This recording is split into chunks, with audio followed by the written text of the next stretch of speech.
Tervetuloa. Welcome, Pavel Semchenko. Tervetuloa. Okay. I explain to the people first in Finnish because this has a lot to do with the paper which is in Finnish. Mä olen Iida Simes Voima-lehden toimittaja ja tässä mainostan nyt häikäilemättömästi omaa podcastiani Tuhkaa ja timantteja, jonka kohta aloitan ja on tehnyt sinne jo ensimmäisiä nauhoituksia. Eli voima.fi-sivuilta löytyy kaikki Voiman artikkelit ja meillä on audiomuodossa eli luettuna myös tosi paljon tavaraa siellä. And sometimes we publish some things in Voima in English because we have foreign people who are being interviewed. But anyway, this is the magazine stand. But Pavel Semchenko, you are an artist. And at the moment you are here in Finland as an artist at risk status. Yes, it is. Yeah, in safe haven residency. And you come from Russia, so I need to ask you firstly, when did you leave and why? I leave St. Petersburg because I was working there and my theater is there. Was since moment when the Russia starts this Ukrainian invasion, it starts problems with our theater because we have a quite anti-war, anti-system, anti-Putin position, and we say it openly. But when the war starts, we got really big pressure about our sentences, what we show in our theater. So it was clear we can't continue to do our art there. And by big luck, I find this artist at risk grant and support, and they answered me very fast, and so I decided to move to the art residency here, and because I don't know what to do, how to resist with the regime in my country, and yeah, I don't want to be under the pressure, under repressions, and etc. So when Russia started the war in Ukraine and like you said, invasion, Yes. the first invasion attacked, well, of course, there has been... I came 6th of March, so it's just week after the... Week after that, yes. But also in Russia, during the past years, it has been, I mean, the civil society has been narrowing, almost narrowed down, completely vanishing. But also, it's not really, it's not really because of the war, but things have gotten the work more starts difficult. very long time ago. I mean, all these 22 years of Putin regime, they are working very well with the propaganda to wash all the brains of the major society. Yes, and but there are also direct threats to you and people who have worked with you because you have been demonstrating. I have heard that you have been demonstrating also Actually, against the not me, but my wife. Yeah. She was in this protest, but she was really like passing through, and they catch her because they take all people who is around. It doesn't matter what you say. Sometimes it's like you could be like neutral position or interesting to see some alternative news or information, and they could catch you just because you are around of this circle. And in my circle, in my social bubble, we are artists all mostly against the system, against the what our regime doing. So, but we are very little group. I mean, the main people in the provinces of Russia, they are really completely depends from the TV program, from the what the government give them, and they don't really look alternative knowledge, alternative news or. And as you know, the last time government closed very much alternative media in Russia, like Дождь, like Echo of Moscow, and Novaya Gazeta, etc. And many independent journalists was also pushing out or taken to the prison mostly. And I have to advertise more of this stand because I represent the Voima magazine and Novaya Gazeta also in Finland, because we are, I mean, Voima are the publishers currently of Novaya Gazeta articles in Finland, and also we do the Finnish edition of Le Monde Diplomatique, so we have also Novaya Gazeta articles sometimes in Le Monde Diplomatique. And funny thing is, oh no, this is not funny, this is a cruel thing, but for years we haven't been able to pay for the articles we have bought. They know that we have an agreement with the Russian journalists, because it has been both illegal and also totally impossible to transfer money from Finland to Russia. So we have gotten almost for free. Now we can pay them again because they are now in Riga, and it's called Novaya Gazeta Europe. But things have gotten really, really, really difficult. About this propaganda, it seems to be fueling the war at the moment, and it can be fueling other things, and it can make the Kremlin almost like Putin's dictatorship. And so have you had the feeling before the attack in Ukraine that Russia is building up the sort of thing against Ukraine? I mean, these are not new things. Even Yes.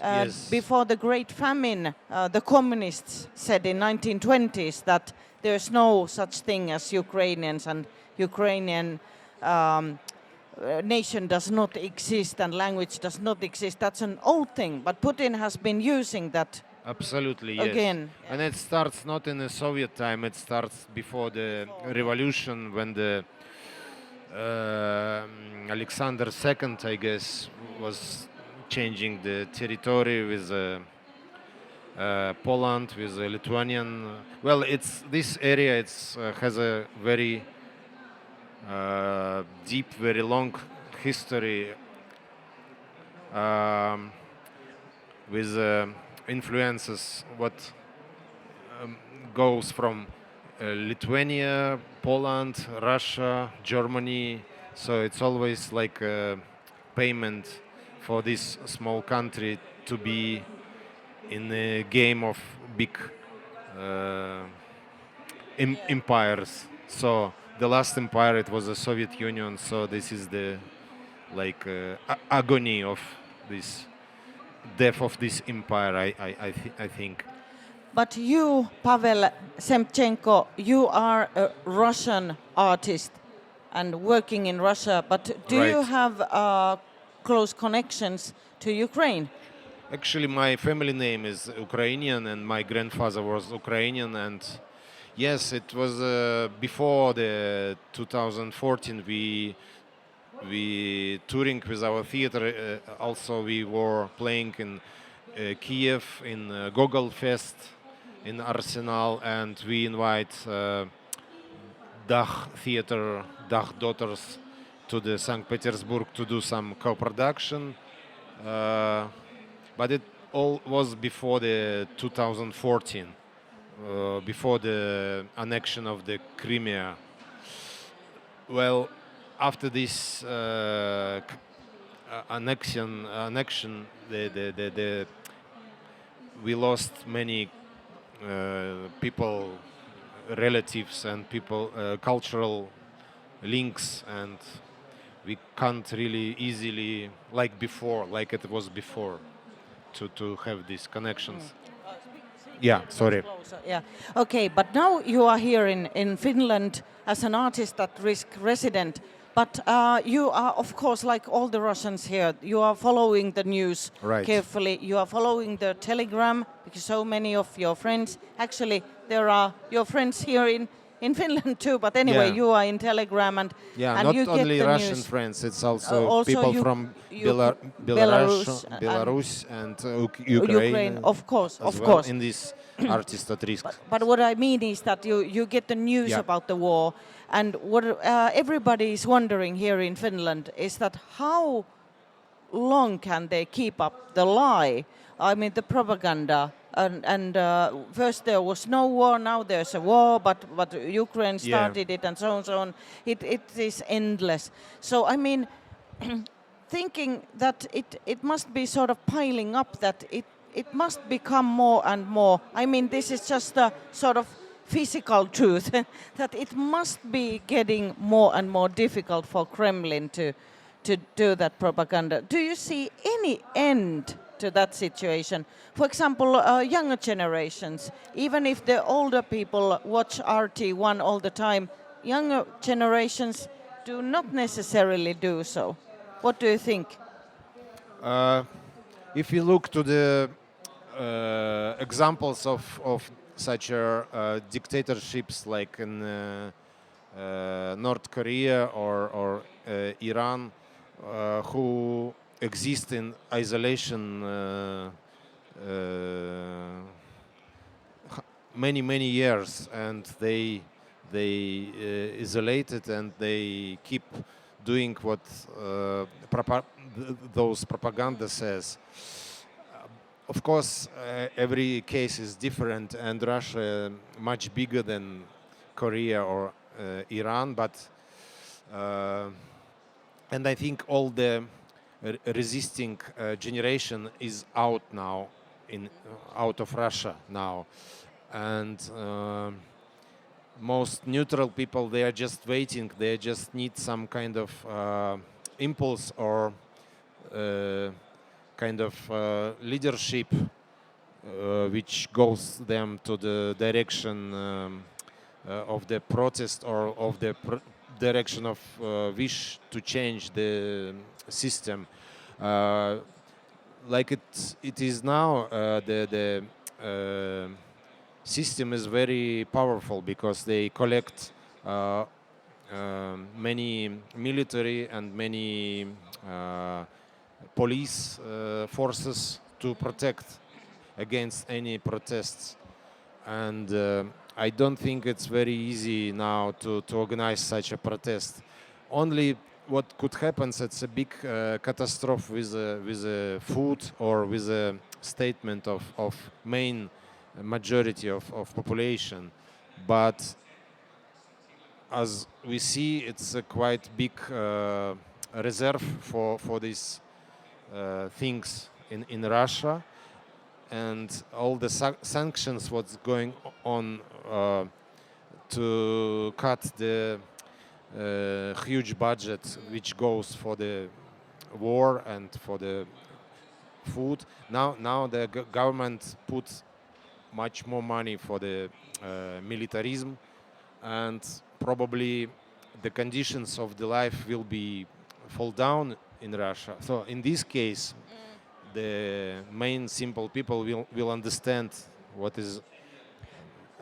But that's exactly what I mean. It can be because of economical reasons, or it can be because of a younger generation willing to in use Russia, we have Twitter and Facebook. Kind of black joke about war between the refrigerator and TV, if you heard this. So now TV is win. When the refrigerator will win, they will kill TV. They will victory. And so, but young people mostly who understand the situation and who want to protect themselves, I see most of them just move out of Russia, or it's some little amount, little group of people who are really resisting, who are really protesting. They're very fast going to the jail. And let me explain the yeah, refrigerator joke because there's also people who maybe watch this online okay. years and years afterwards. Eli Venäjällä on tämmöinen vitsi, että nyt kilpailee jääkaappi vastaan telkkaria ja aikaisemmin telkkari on voittanut, mutta kohta jääkaappi voittaa ja silloin rauha koittaa. Eli se tarkoittaa sitä, että kun ruoka kallistuu ja ruoka loppuu venäläisiltä, niin yhtäkkiä ei enää kiinnostakaan, että mitä viihdehumppaa ja valeuutisia TV suoltaa, vaan sitten aletaankin miettiä, että pitäisikö ihan totta vaihtaa poliittista johtoa. One thing also, you said to me when I interviewed you at the Voima office and for the Tuhkaa, Timantteja, Ashes and Diamonds podcast, and you said to me that there has been a sort of promise from Kremlin earlier on that for the people, that if you don't touch politics, we don't touch you. But this has broken now because of mobilization. Yes. Yeah. And it was like non-announced declaration. The simple people don't go to the politic, and they don't really, look for the tricks what they do in the vote process and what corruption happens in the government. So they do their own business, and now, of course, situation changed because they announced this mobilization, and kind of around 300,000 people is now mobilized, and they put them to the war. But it's still not so big group of people. I mean, when it goes like million, it's bad news, but it's a reality. Like now, it's not already limit of this patient. Yeah, I was at the time when the mobilization finally took place. I was in an international conference of freedom of speech organization PEN.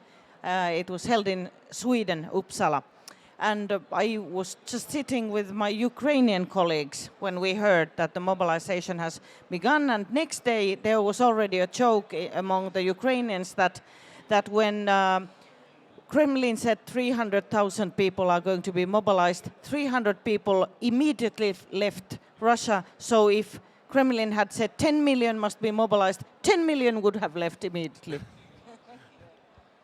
Could be. Yes, now the borders is not so transparent, and I think for people who want to run away, it's not that easy anymore to go. No, I know, and I don't want to joke with because it's a cruel thing, but really with the Ukrainians and Ukrainian PEN, they are still in Ukraine. They are not in exile. They are there. They are not in Kiev, but they are elsewhere. But anyway, they have to find humor as much as possible in the cruel situation, and they are actually very, very, very funny people. Yeah, it's kind of brave from Ukrainian media to have a jokes and to find a special way how to present all materials, all the news. If you compare with Russian media, who are very serious, very brutal, and lying all the time, Ukrainian media, they are more light, more. I mean, it goes from the president, who was a star of the comic show, of course. Yeah, we Finns know that actually we have had it on TV. Yeah, a comic show of President Zelensky. Or he wasn't president I at think the time. It's like main direction of Ukrainian ideology. Yeah. For the moment, and it really helps. Our time is up, and I will just sum this conversation up. This is Pavel Semchenko, who is a visual artist, theater artist and playwright. And your play is, you are now directing a play in Berlin. Yes. But you will be here in Helsinki probably. Yeah.